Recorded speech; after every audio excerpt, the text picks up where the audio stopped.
প্রিয় দর্শক, আসসালামু আলাইকুম। দেশ ও প্রবাস থেকে যারা আজকের ভিডিওটি দেখছেন সকলের প্রতি আন্তরিক শুভেচ্ছা ও অভিনন্দন।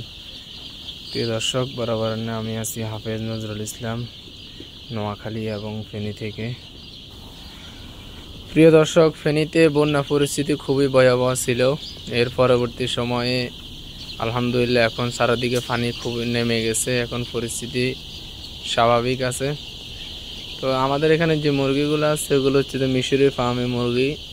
আর আপনারা সকলেই জানেন আমাদের এখান থেকে বাংলাদেশের বিভিন্ন অঞ্চলে মিশরি ফার্মে মুরগিগুলো যাচ্ছে এবং নিয়মিত যাবে, আশাবাদী। একটি কথা মনে রাখবেন, ফার্মে মুরগি পালন করার ক্ষেত্রে দুই-তিনটা বিষয় লক্ষ্য রাখতে হবে।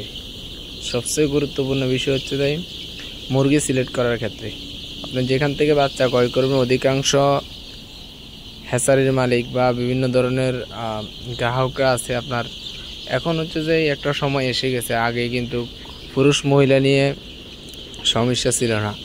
আগে সমস্যাটা ছিল ফার্মি মুরগি অরিজিনালটা নিয়ে, অর্থাৎ কেউ আপনাকে অরিজিনাল বললে 2 নম্বর দিয়ে দিবে, এই অবস্থাটা ছিল। কিন্তু এখন ইন্টারনেটের জমানা, এই জন্য হচ্ছে যে এখন আর এই 2 নম্বরে কেউ করতে পারে না।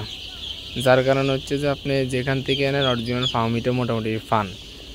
কিন্তু মিশরি ফার্মে মুরগি পালন করার ক্ষেত্রে আপনি যেখান থেকে বাচ্চাগুলো ক্রয় করবেন, অধিকাংশ সময় দেখবেন যে আপনাকে পুরুষ মুরগিগুলো বেশি দেওয়ার চেষ্টা করে, সাধারণত কোনো হ্যাচারির মালিক। কারণ এগুলো মহিলাগুলো ডিমের যে চাহিদা, পুরুষের কিন্তু আপনার কোনো কাজ আসবে না, অর্থাৎ এগুলো কেজির দরে বিক্রি করা ছাড়া কোনো উপায় থাকবে না।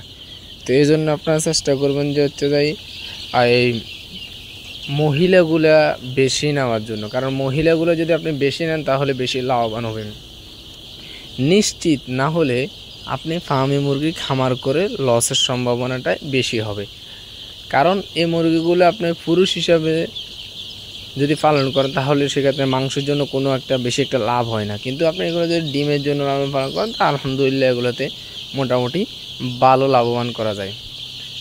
তো এই জন্য আপনারা চেষ্টা করবেন যে যেখান থেকে বাচ্চা ক্রয় করেন সবসময় একটু বড় বাচ্চা ক্রয় করার চেষ্টা করবেন, যাতে করে পুরুষ মহিলা চিনে যায়। আর পুরুষ মহিলা চিনে যাওয়ার পরে যাতে করে আপনি পুরুষ এবং মহিলাগুলা বাছাই করে নিতে পারেন আপনার প্রয়োজন অনুযায়ী, যতগুলো পুরুষ লাগে যতগুলো মহিলা লাগে।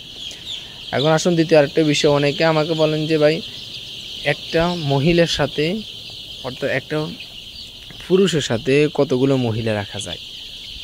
এক্ষেত্রে আমি আপনাদেরকে বললাম, আপনারা যদি স্বাভাবিক অবস্থায় রাখেন তাহলে আপনার 10টার সাথে একটা রাখবেন, যদি স্বাভাবিক।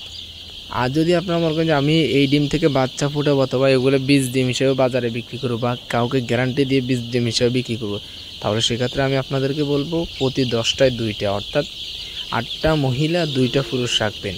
তাহলে আপনার ডিমগুলো মিস্টেক হওয়ার সম্ভাবনা খুবই কম থাকবে। এই বিষয়গুলো যদি লক্ষ্য রাখেন তাহলে আশা করছি ফার্মে মুরগি খামার করে আপনি খুব সহজে লাভবান হতে পারবেন।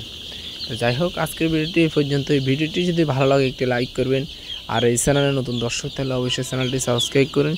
সবাই ভালো থাকবেন, সুস্থ থাকবেন। সকলের সুস্থতা কামনা করে এখানে বিদায় নিচ্ছি। আল্লাহ হাফেজ।